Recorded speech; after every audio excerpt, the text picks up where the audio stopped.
Looky what I have. Senate.gov. Hunter Biden, Burisma, and corruption. The impact on U.S. government policy and related Congress from the U.S. Senate Committee on Homeland Security and Government Affairs and the U.S. Senate Committee on Finance Majority Staff Report. Now, there's a lot of stuff in here. But I'll tell you what, we're going to skip a lot of this here. Just going to give you a quick breakdown, and I will put the link in the description where you can read all this if you want to. In early 2015, the former acting deputy chief of mission at the U.S. Embassy in Kyiv, Ukraine, George Kent, raised concerns to officials in Vice President Joe Biden's office about the perception of a conflict of interest with respect to Hunter Biden's role on Burisma's board. Kent's concerns went unaddressed, and in September 2016 he emphasized in an email to his colleagues, furthermore, the presence of Hunter Biden on the Burisma board was very awkward for all U.S. officials pushing an anti-corruption agenda in Ukraine. In October of 2015, senior State Department official Amos Hochstein raised concerns with Vice President Biden, as well as with Hunter Biden, that Hunter Biden's position on Burisma's board enabled Russian disinformation efforts and risked undermining U.S. policy in Ukraine.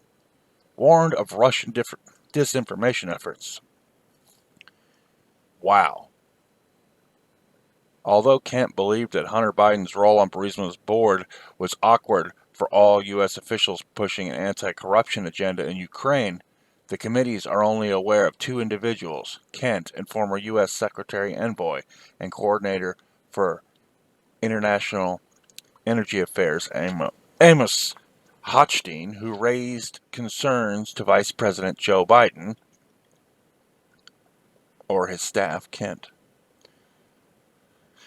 The awkwardness for Obama administration officials continued well past his presidency. Former Secretary of State John Kerry had knowledge of Hunter Biden's role on Burisma's board, but when asked about it at a town hall event in Nashua, New Hampshire on December 8, 2019, Kerry falsely said, "I had no knowledge about any of that. No. None. No. Evidence to the contrary is detailed in Section 5. Former Assistant Secretary of State for European and Eurasian Affairs, Victoria Nuland, testified that confronting oligarchs would send an anti-corruption message in Ukraine. Kent told the committees that Zhlokshef, I don't know how to say half these names. I'm after him. Zhlokshevsky? I don't know. I don't know how to pronounce it. I'm not Russian. I mean, I know people will say I'm a Russian bot, but I don't know how to say that. So how Russian can I be, right? Was an odious oligarch. I'm just going to call this guy Z from now on because he was the head of Burisma and he'll come up a lot. However, in December 2015, instead of following U.S. objectives of confronting oligarchs, Vice President Biden's staff advised him to avoid commenting on Z and recommended he say, "I'm not going to get into naming names or accusing individuals." Hunter Biden was serving on Burisma's board, supposedly consulting on corporate governance and transparency, when Z allegedly paid $7 million to a $7 million bribe to officials serving under Ukraine's prosecutor general, Vitaly Urema, to shut the case against Z. Kent testified that this bribe occurred in December 2014, 7 months after Hunter joined Burisma's board. And after learning about it, he and the resident legal advisor reported this allegation to the FBI.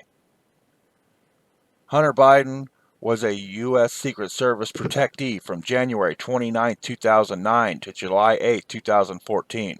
A day before his last trip as a protectee, Time published an article describing Burisma's ramped-up lobbying efforts to U.S. officials and Hunter's involvement in Burisma's board. Before ending his protective detail, Hunter Biden received Secret Service protection on trips to multiple foreign locations, including Moscow, Beijing, Doha, Paris, Seoul, Manila, Tokyo, Mexico City, Milan, Florence, Shanghai, Geneva, London, Dublin, Munich, Berlin, Bogota, Abu Dhabi, Nairobi, Hong Kong, Taipei, Buenos Aires, Copenhagen, Johannesburg, Brussels, Madrid, Mumbai, and Lake Como. He's flying all over the place doing all these shady deals with Secret Service protection.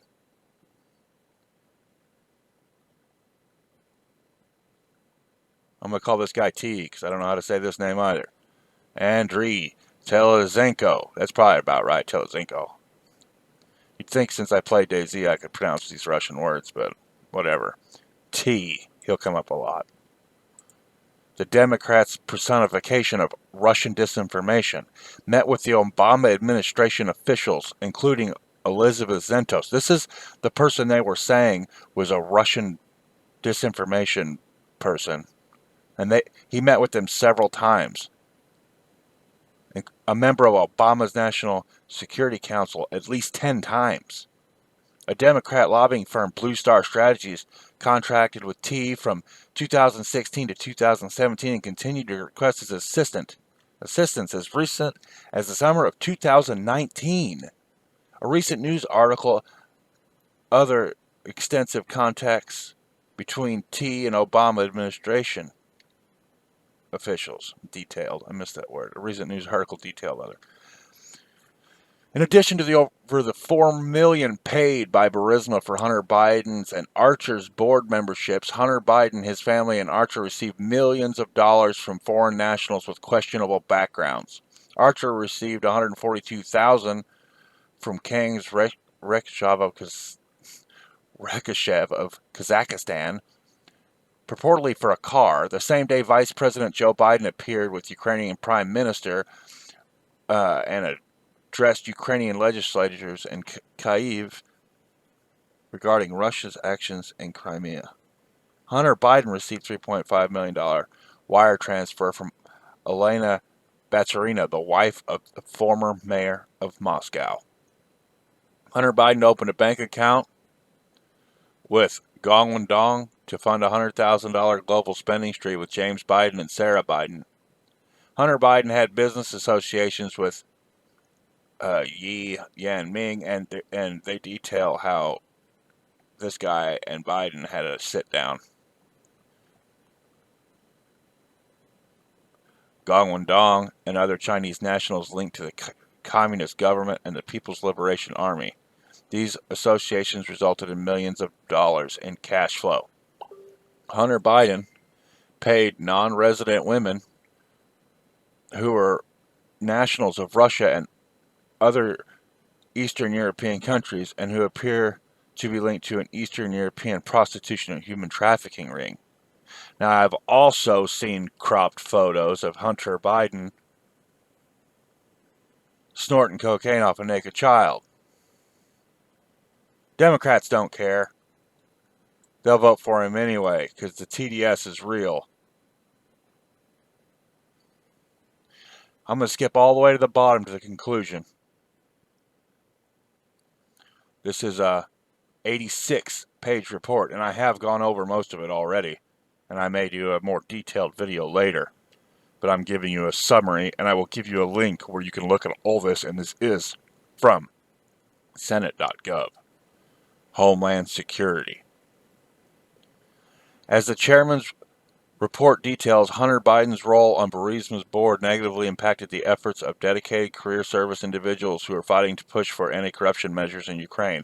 Because the vice president's son had a direct link to corrupt company and its owner, State Department officials were required to maintain situational awareness of Hunter Biden's association with Burisma. Unfortunately, U.S. officials had no other choice but to endure the awkwardness of continuing to push an anti-corruption agenda in Ukraine while the vice president's son sat on the board of a Ukrainian company with a corrupt owner. That's Z.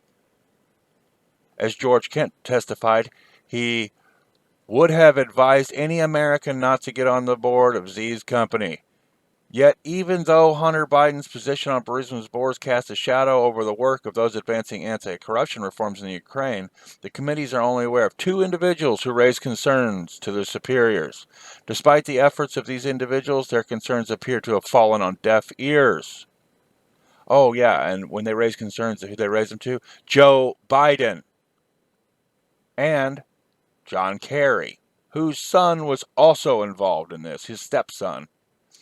Former Secretary Kerry's December 2019 denial of having any knowledge about Hunter Biden or Burisma is inconsistent with the evidence uncovered by the committees.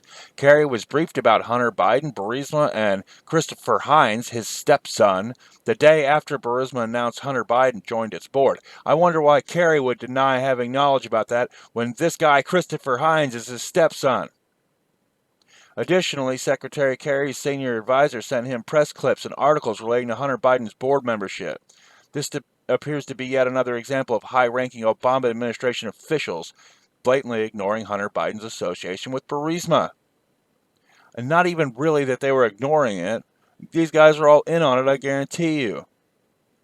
Several witnesses highlighted efforts to enable a successful investigation of Z, and also noted that U.S. decisions to condition a $1 billion loan guarantee was made in part because of then Ukrainian Prosecutor General's failure to pursue a case against Z. Remember that? Do you remember about how you're going to drop the case or you're not getting the $1 billion? Fire the prosecutor? Or you're not getting the $1 billion? Joe Biden bragged about that on television. Look it up. But at the end of the day, between 2014 through 2017, despite the concerted effort of many U.S. officials, not one of the 3 different Ukrainian prosecutor generals held Z accountable.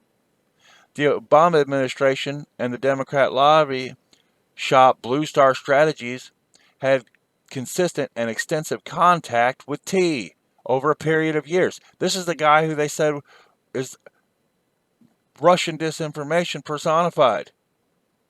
Yet, despite these well-documented contacts with Democratic officials, Democrats have attempted to impunge this investigation for having received some Blue Star-related records from T.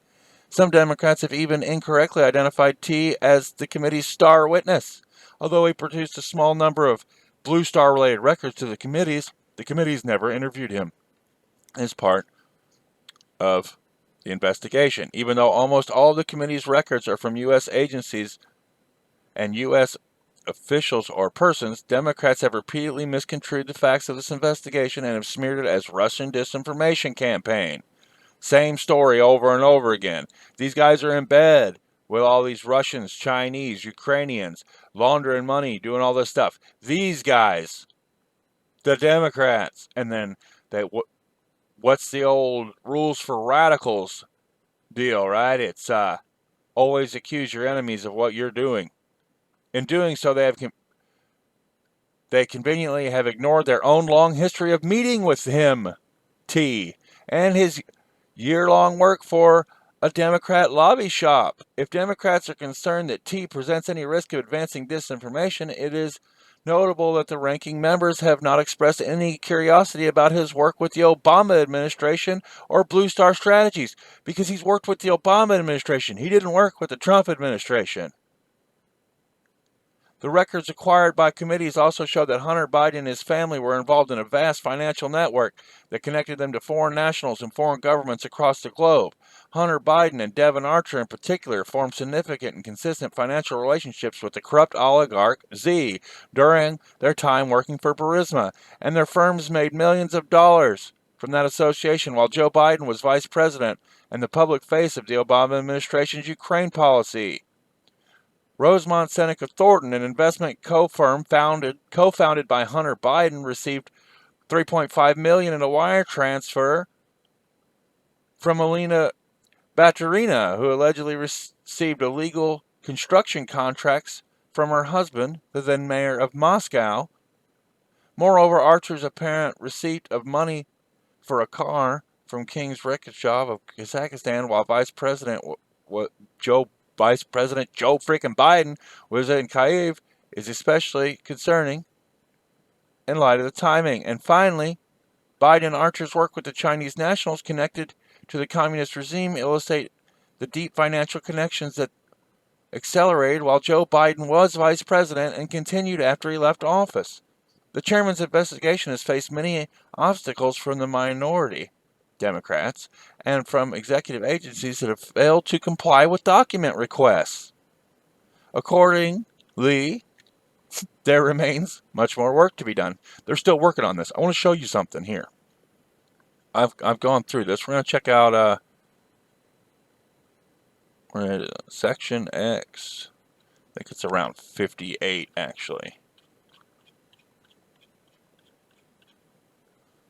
68 there.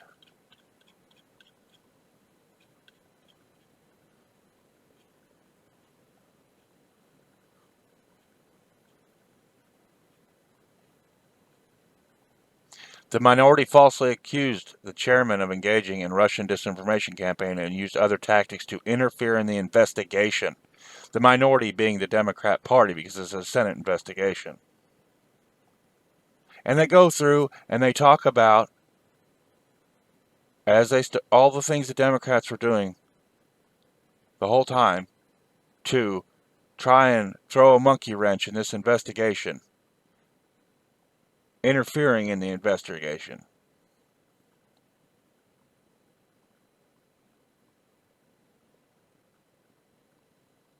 In particular, was it on 58? I believe it was. On July 13, 2020, Minority Leader Chuck Schumer, Senator Mark Warner, Speaker Nancy Pelosi, and Representative Adam Schiff sent a letter with a classified attachment to the FBI to express a purported belief that Congress is the subject of a foreign disinformation campaign. In that letter, which was publicly released on July 20th of 2020, they requested a defensive briefing on foreign efforts to interfere in the 2020 U.S. presidential election. The classified attachment included unclassified elements that, among other things, attempted and failed to tie the Joint Committee's investigation to foreign information. One of those elements was an unclassified paragraph that summarized an open-source document created by Russia-aligned Ukraine Andy Durkok, which mentions the chairman along with other Republican senators and administration officials. In that document, the chairmen are labeled as individuals who are fighting against Ukraine corruption under their pictures as an envelope icon. The Democrats speculated that the envelope icon possibly suggests that the chairman might have received information from this Ukrainian national. Liberal media outlets picked up that reference clearly from a leak, even though the chairman had not received any information from that Ukrainian national, including any alleged tapes. Those media outlets reported that the chairman had in fact received information from Durkok, which is false. Indeed, clicking on the envelope icon of the document produced a collection of public letters the chairman have sent during the investigation, not any additional documents that Durkok allegedly sent to them. Although the Democrats' letter and the attachment from July 13th target the chairman's investigation, they were not copied on the letter and were not granted access to the classified portion until 2 weeks after it was sent to the FBI and 1 week after portions of it were publicly reported. So I'm telling you right now, all this crap the Democrats have been doing with this whole Russian disinformation, Russian bots, Russian this, the Russians, the fucking impeachment hearing, all that stuff. You know what that was all for? It was to cover for all the stuff that's in this ridiculous 87-page report. And it does talk about Joe Biden going and meeting with Hunter and this gentleman, Yi Jianming. So Trump made a phone call to Ukraine and said, hey, I heard there's fishy stuff going on with the Bidens. And that's what started the impeachment hearing. Remember, abuse of power. If this kind of stuff's going on and no one else is going to do anything about it, isn't that the job of the President of the United States? Is it not? So all this Russian meddling crap Russians meddling in the election was bullshit, and really what the problem was Trump meddling in their corruption. And look at all the media. Nobody's talking about this. Now, I am a more reliable source than any of the main media, and I'm just a truck driver that knows how to find shit. Links in the description for the entire report. Thanks for watching. This has been DWB. And remember, don't be a fucking commie and don't be a dirty ass Democrat.